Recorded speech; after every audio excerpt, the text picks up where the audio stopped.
Ladies and gentlemen, thank you for having me. I come here to tell you something that in your hearts you already know. The United States is in a state of emergency. This emergency began on January the 20th of this year.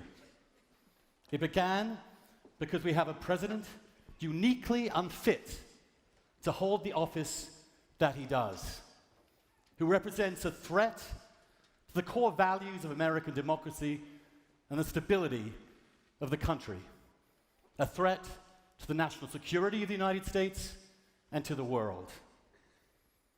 Those are big words, I know. So let me briefly tell you why I passionately and sincerely believe that statement.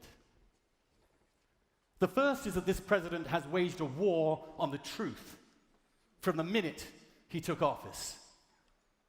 And throughout the campaign beforehand, for that matter. He lies, and he lies, and he lies. The Washington Post counted 1,300 falsehoods that he has uttered since he became president of the United States, none of which has he retracted. From the idiotic claim that his inauguration crowd was the biggest in history, the world, which you can see by aerial photographs or by your own bare eyes, is simply not true. To a lie so dangerous that 3 million people voted illegally in the last election, something that attacks the very core and the heart and the integrity of the democracy itself. He is unfit because he has violated and wants to violate it and has no respect for the rule of law. This is a president who has told police to abuse suspects as they arrest them, who has told the military that they should torture suspects. The worse, the better. Even if they're innocent or not, they deserve it, he said. He's encouraged violence against people who dare to protest and heckle his crowds, and offered to pay the legal fees of those who commit crimes to assault protesters.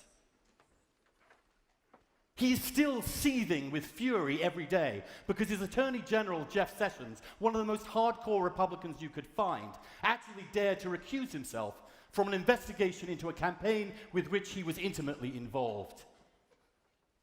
He asked the FBI director to declare his personal loyalty to Trump, not the rule of law, but to Trump. And when he refused, he fired him. And after he fired him, he went on television to brag that that's why he fired the FBI director. This is a man who has no understanding for and indeed contempt for the Constitution of the United States. A man who despises the First Amendment.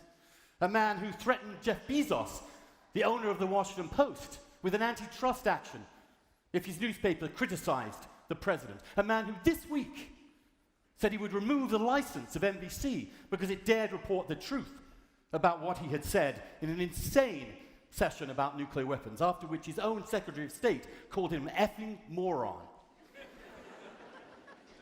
On national security, this is a man who taunts like a schoolyard kid, a dictator with nuclear weapons, holding the lives of hundreds of thousands of people in his hand, with the responsibility of a teenager chatting on 4chan. This is a man who has undermined NATO, the core of our alliance. This is a man who has declared there is absolute moral equivalence between the United States and Vladimir Putin, a foul dictator. This is a man whom the Republican chairman of the Senate Foreign Relations Committee has said could drag us into World War III.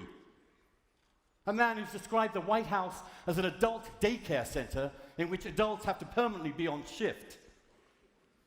This is a man, fundamentally, with no sense of responsibility for the power he holds and the sacred duty that he is required to uphold. He will use that power, that office, with everything that has come before it, something that hundreds of thousands of Americans have died for, in order to launch petty, vindictive attacks on private citizens, despoiling the very seat he sits in. He is a man, ladies and gentlemen, who is not in control of himself but who is in control of us. I wish this were not the case. There are many problems in America that predate him. There are many sins on the left in overreacting to him. There are stupid multicultural excesses that we can rightly excoriate. There was an elite that refused to understand the stresses that trade and mass immigration had put on the American working classes. All of that is true, and none of it is pertinent to this debate tonight. This debate is about the worst possible response to those causes and those legitimate feelings. This is about a man who has used those feelings for one thing and one thing only: his own pathetic self-aggrandizement. He is a disgrace to the United States of America. He should be removed by all constitutional measures as soon as possible, by the 25th Amendment, by those around him who know the threat that he is.